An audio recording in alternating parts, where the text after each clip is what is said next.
Is that right, Joe? You look at being a Marine. You know, a Marine in a situation like that, you know, if someone threatens you, the first thing you'll think to do is draw your weapon. Right. You're not necessarily going to think there are more of them than me, so I shouldn't draw my weapon, because as a Marine, you're used to being with a larger group of people. That's just your instinct. Sure. You're used to be in any conflict. You know, you wouldn't think twice about drawing your weapon because you always assume you have superior firepower on your side. Right. In that case, I didn't, and it'd be too late once you draw your weapon. Wow. You know, so you'd be dead. Wow. That was probably my most stressful deployment because of just the weirdness, the inherent weirdness of being trained as a Marine for X amount of years, deploying as a Marine, and being in conflict situations as a Marine, and now you're in the middle of someone else's war. Your training is as a Marine, but you are essentially a civilian for all practical purposes. You're essentially a State Department observer, which is supposed to be neutral, supposed to not get engaged. And it's hard when you have the mentality of a Marine to not get engaged in a confrontational situation. You know, just everything from an argument to, you know, drawing a weapon. But, you know, when all you've got is a Leatherman tool, you can't get yourself in too much trouble. We wrapped up yesterday's interview trying to get ready for today, highlighting that aspect of your service as an officer to the enlisted in the Marines. I think you also said it's kind of it's that way in the Army. And there's some differences, not to highlight anything that's potentially perceived negatively in the Navy or in the Air Force, but you highlighted some of those differences. What are some of those for viewers who may have missed you yesterday, Joe? Just that difference in the Marine, in the Army, but between the Air Force and the Navy. I think it kind of grows out of the culture and how the ground forces have evolved from the naval sea forces. And the Marine Corps, you know, it's said that, you know, we go both ways because we've got to go to sea with the Navy and technically are part of naval forces, but yet, you know, case in point, Iraq, Afghanistan now, we serve as ground forces. So we kind of see, you know, unique perspective from the Marine Corps. You see both the ground force perspective and the sea force perspective. In, you know, naval forces, I think throughout history, have evolved with the officer having a bit of an elitist, and the enlisted personnel being a bit lower. Rank has its privileges, is a very common thing that you'll hear in the Navy, because you aspire to attain rank and you get more privileges with each rank, and it's almost like you want to take those privileges because that makes other people aspire to come up the ladder to attain the privileges. It's reversed a little bit in the ground forces, or the Navy, I mean in the Marine Corps and the Army, because we consider rank as bringing responsibility more than privilege. It's very rare that you would see a Marine officer or a non-commissioned officer taking more privileges than are given the youngest Marine or soldier. For instance, if you were eating somewhere in the Army and the Marine Corps, we would let the younger soldiers and Marines eat first, because it's really just logic. We need to take care of them because they're the ones that are really, we all serve on the backbone of them. Therefore, their strength is more important than an officer's strength. If I'm sitting in an office, I really don't need to eat as much as that young guy who's out on patrol. There's a certain logic to that. In the Navy, you know, it would be expected that, you know, officers, the chiefs, would probably get served first because the privilege of rank. So you can see it's just a culturally different way of looking at things. Me personally, I found the Navy way a little bit more distasteful, but that's because of my blue-collar background. So, you know, I've found, you know, the Marine Corps has been a good fit for me over the years. Sure. Do you think any of your children now are aspiring for military service? I know they're very young. Their ages, Joe, just for... little Joe is 11, Chrissy is 9, Rebecca is 6, Anna is 3. Amazing. And, so little Joe, of course, says he's going to come into the Marine Corps, but he's got to fit that in between playing in the NBA and the NFL, because he's going to do that as well. I think he's going to be a doctor and a lawyer somewhere in there. Oh, good, yeah. So if he can wrap all of that in, then maybe he'll come into the Marine Corps. That's hilarious. Yeah, I'm not holding my breath on him. As for the girls, I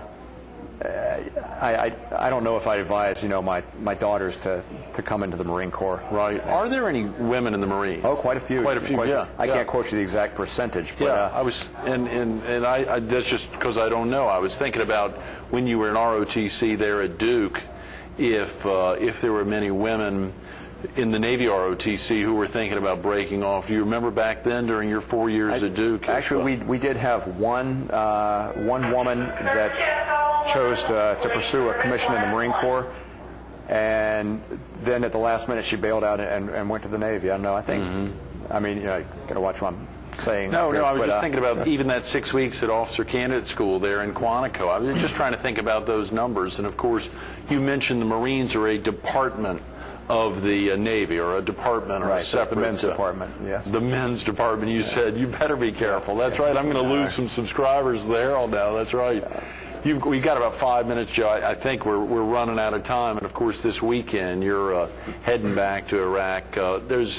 What exactly, or maybe not exactly, what are you doing over there that you feel comfortable talking about, or can you talk about it at all? I'm on the Multinational Forces West staff. I'm the Deputy G2, which is, you know, the intelligence division. So I basically work on the general staff over there. Right. I work pretty much like outside of being in Iraq. I think the job itself is more like some of your corporate leadership positions, the kind of things that we do, right. You know, meetings and briefings and video teleconferences, and really all the things that go into managing a large corporation, or what go into managing a very large force in Iraq. Right. You know, it's mostly the younger guys that are going out on patrol every day. They're really, you know, doing God's work out there in the streets, making a big difference.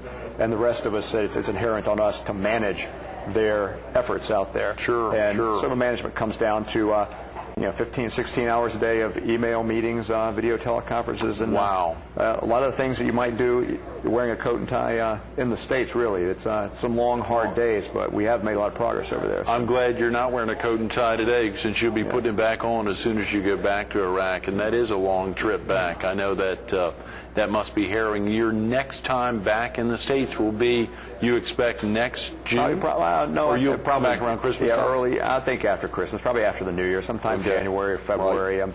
We're not sure exactly when yet, but I'll be retiring shortly thereafter, probably about June timeframe. What are you thinking about, Joe, after 20 years in the Marines? Have you begun to think about some of the things you may be interested in? Of course, you not only got your undergraduate at Duke, but an MBA from Boston University. And Master of Science in Strategic Intelligence that Uncle Sam sent me to get. Very magnanimous of I did not know that. Thank you, Uncle Sam. Absolutely. And, of course, Holly Hill Apartments made proud. Joe and you and your parents having been in the same apartment complex that my parents still live in 40 years after they moved in there in 600 LaSalle Street. It's been on, y'all were in 600-4, I guess. Yep. We in 600-1 That's right. forever. I don't think y'all had someone asked the other day about my parents, and my folks have never had a washing machine in their home. Right. They use a community washer dryer, and y'all in the even numbers didn't have one either. No, you had to go to a next building to get... everybody else did too at the time. I guess it still seems kind of strange in retrospect, but it wasn't that big a deal at the time. It's right amazing. downstairs. I know, that's right. It's amazing. What are some of the things you're thinking about postgraduate? Have you begun to think about that? Some opportunities? I've been working on my resume, doing some research. It's interesting making the transition from military to civilian, because I think a lot of my peers probably transition to government sector jobs. I'm hoping to transition to a corporate sector job, and we'll see. I mean, I think personally I'd be interested in larger companies like Coke, IBM, Microsoft, Dell, or any of the larger companies, because it gives me a little bit of latitude to move around if I don't find the perfect job right off the bat. Right. I'd hate to just hop around from company to company to company looking for the right job. So I think it probably behooves me to try to move in with one of the larger companies. But sure. Yeah, we'll just see what kind of opportunity there is out there. I'm looking forward to a new challenge, and just when I get back to Iraq, starting the interview process and just seeing what that holds for me. That's a big deal, and you're sure that you don't want to spend another 20 years in the Marine Corps. Some folks, what's the longest amount of time you can spend in a service, or at least 40 years would be right? the longest, but that would depend on the age in which you came in and what rank and stuff. For me, as a lieutenant colonel, I could stay in for 30 years, and if I came in zone and got promoted to colonel, you could stay in for 30 years. You'd have to make general to stay in past that. Mm-hmm. But ironically, I mean, I didn't, as we said on the first segment, yesterday morning, I never really anticipated coming into the military, much less the Marine Corps, much less staying in for 20 years. It just kind of happened because it's been fun, it's been challenging. But yeah, I mean, I really am looking forward to just starting another career, because I want to do something different. At the sum total of my life, I want to be able to say, I did something else as well as, having a blast in the Marine Corps for 20 years. Absolutely, and truly serving your country. And you feel that with everyone around you? This really is a service. I know you talked about the service aspect for the officers to the enlisted in the Marines. Do you feel that it's inherent that everyone has that same service mentality? We are truly serving our country. That's hard to say. Certainly everyone is serving, but when a young guy comes to the Marine Corps, when you're 17, 18 years old, very few of them actually are thinking service per se. Most of them are probably thinking adventure, and that's fine too, because quite honestly, myself coming in at 20, 21 years old, service was not at the forefront. Right. Adventure was it. Adventure, travel, excitement, challenge, all those things. Those are really the lure of the Marine Corps for the young folks. Mm-hmm. Service is something that you kind of come into and you appreciate once you're in. I think, at least for me personally, I was a major before I actually realized I'm serving, and realized that it was an honor to serve rather than it's just fun to be in the Marine Corps and the challenge and things like that. So. Yeah, I think, it makes us sound a lot better if we say everyone's coming in magnanimously, to serve, altruistically. But there's a lot of challenge. There's a lot of draw. The Marine Corps draws a lot of folks in for reasons other than just being altruistic. It gives a lot, to the troops. You get the ability to get out there. These are hugely challenging jobs. They really test the utmost of your ability. When you walk out of the Marine Corps, you really know what your abilities and what your limitations are, and that's a lot that you gain outside of the service that you provided. So yeah, I think it's a mix of you get in what you put what you put forth in the Marine Corps, you get it back. Those are great words, Joe. Thanks so much for being with us this morning. I'm sorry we run out of time. We'll let you get back to Lejeune and back to Iraq this weekend. Oh, I can't wait, Greg. Have a safe trip. Stay tuned to more Carolina People with Lieutenant Colonel Joe Paschall coming up next. If you were seeing Joe Paschall for the first time this morning, that'd be a real travesty. It'd be a travesty because you would have missed that great story that Joe shared about his dad, Ted, getting two amazing things out of the trash can. Not only an application to Duke University, but an application to the Naval ROTC. Take the time. This is real easy. I know if you don't go online often, you can go to the library, you can go to a friend's house, visit CarolinaPeople.com. That's www.carolinapeople.com, and click on the July 19th, yesterday's interview. It's a tremendous interview. Learn a little background on Joe Paschall, but the excitement, he didn't talk a lot about his mom, probably because he loves his mom so much. He sees her all the time. But he had the opportunity to highlight Ted, and just like his kids now, thinking about the excitement of getting their dad back next June and being able to see him all the time and get involved sitting on the sidelines or sitting there at the gymnasium watching gymnastics or the dance school class, as well as the thrill for his wife and mom to get him back to the States full time. It'll be a great thing. Take the time, go online, CarolinaPeople.com, and check out these two amazing interviews.